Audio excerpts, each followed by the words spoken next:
Sir, तेज प्रताप यादव की आज जन स्वराज प्रमुख प्रशांत किशोर के साथ एक वीडियो आई, मुलाकात की वीडियो थी। माना जा रहा है कि कुछ दिन पहले या कल उन्होंने मुलाकात की और तेज प्रताप अपने पिता लालू यादव से भी कुछ दिन पहले ही मिले थे, जो परिवार और राजनीति दोनों नजरिए से अहम माना जा रहा था।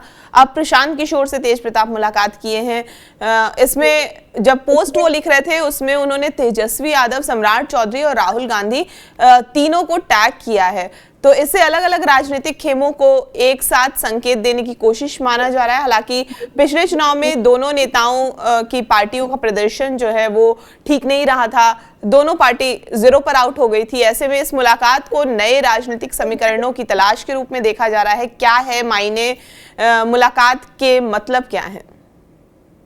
देखिए, एक तो संकेत ये है कि दोनों अब समान रूप से आ गए हैं, दोनों एक ही धरातल पे आ गए हैं। प्रशांत किशोर का जो प्रदर्शन हुआ और तेज प्रताप का जो प्रदर्शन हुआ, तो दोनों अब समान धरातल पे आ गए हैं, इसलिए दोनों की मुलाकात हो रही है। सबसे बड़ी बात यह है कि अपने पूरे राजनीतिक अभियान में या चुनावी अभियान में प्रशांत किशोर हमेशा लालू परिवार पे हमलावर रहे। लालू परिवार पे नौकरी पास या अपने बेटा को राजा बनाना चाहते हैं, मंत्री बनाना चाहते हैं, इस तरह का आरोप लालू यादव पे हमेशा प्रशांत किशोर लगाते रहे हैं। और आज उसी लालू यादव के बड़े बेटे के साथ उनकी एक गर्मजोशी के साथ मुलाकात हुई। वो जो वीडियो है वो प्रशांत किशोर अपने कमरे से बाहर निकल करके लालू यादव के बड़े बेटे को आते हैं, स्वागत करते हैं, उनको अपने कमरे तक ले जा रहे हैं। वो वीडियो में वही दृश्य है। तो आप कह सकते हैं कि वो गर्मजोशी के साथ लालू यादव के बड़े बेटे का स्वागत कर रहे हैं। तो अपने पूरे राजनीतिक अभियान में जिस नेता पे आरोप लगा रहे हैं उन्हीं के बेटे के साथ आज वो बातचीत कर रहे हैं। दूसरी बात यह है कि तेज प्रताप यादव जो हैं उनके पास एक विकल्प है। एक विकल्प यही है कि वो एक बड़े नेता के पुत्र हैं। अगर उनके पिता का हाथ अभी भी उनके सर पे आ गया तो कम से कम एमएलसी बन सकते हैं। एक सीट इस बार जो जून में होने वाला है विधायक कोटे का एमएलसी, उसमें एक सीट आरजेडी को आता है। लेकिन प्रशांत किशोर के पास तो कोई ऑप्शन नहीं है। आने वाले कई सालों तक उनके पास कोई ऑप्शन नहीं है। तो अब वो तेज प्रताप यादव के जरिए क्या साधना चाहते हैं? अब कई तरीके की बातें हैं। देखिए, तेज प्रताप यादव क्या साधना चाहते हैं वो तो ट्रैक करके वो बता दिए कि एक इन्फॉर्मेशन है जो कई लोगों को बताना चाहते हैं कि उनकी जो राजनीति है वो अभी थमी नहीं है। भले ही वो हार गए हैं, वो प्रशांत किशोर के पास चले गए, प्रशांत किशोर से मिल लेते हैं। लेकिन प्रशांत किशोर क्या चाहते हैं? जो एक मीडिया टेंशन है वो तेज प्रताप यादव को मिल गया, लेकिन प्रशांत किशोर क्या साधना चाहते हैं? अब जिस तरीके से वो लालू यादव पे हमलावर रहे, हो सकता है वो लालू के बड़े बेटे के जरिए कोई और राज वो जानना चाहते हों और उस राज के जरिए आगे वो राजनीति करना चाहते हों।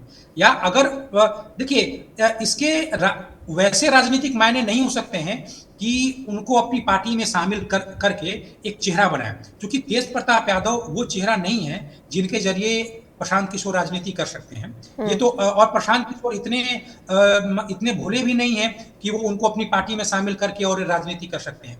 चुनाव में उन्होंने कई चेहरों को शामिल किया, कई तरीके के कुछ विवादित चेहरों को भी प्रशांत किशोर अपनी पार्टी में शामिल किए और चारों खाने चित हो गए हैं। तो तेज प्रताप यादव के चेहरे में कोई राजनीतिक शक्ति तो है नहीं, लेकिन हाँ, उनका उपयोग एक मैसेंजर के रूप में हो सकता है।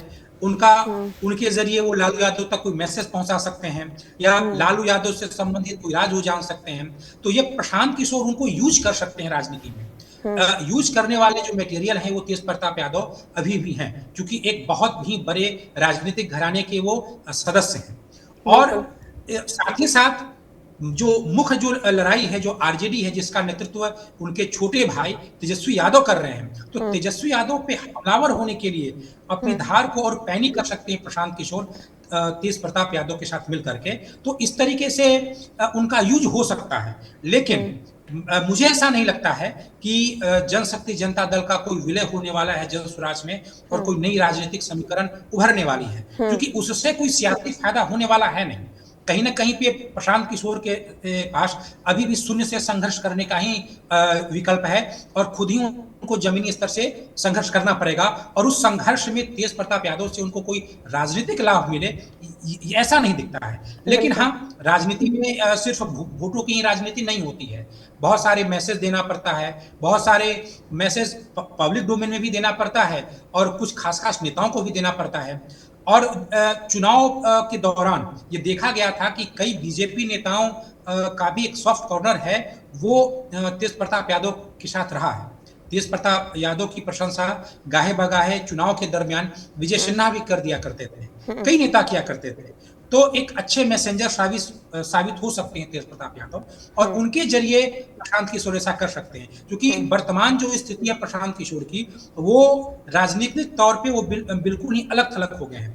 चुनाव हारना तो एक अलग बात है, लेकिन हुँ, जिस तरीके से उन्होंने राजनीति की है इस चुनाव के दरमियान, उसके कारण उनके पास अब कोई ऐसा कोई व्यक्ति भी नहीं है, जो दूसरे राजनेता या दूसरे किसी पार्टी के पास संवाद भी पहुँचा सके। तो हुँ, एक अच्छे मैसेंजर की भी उनको ज़रूरत है। तो देखने वाली बात ये होगी कि प्रशांत किशोर कैसे इनका यूज़ करते हैं। लेकिन कहीं न कहीं प्रशांत किशोर एक मैसेंजर या किसी भी अन्य तरीके से तेज प्रताप यादव को यूज़ ही करेंगे, न कि हुँ। उनको अपनी पार्टी में शामिल करके या उनको एक नेता के रूप में उभारने का प्रयास करेंगे।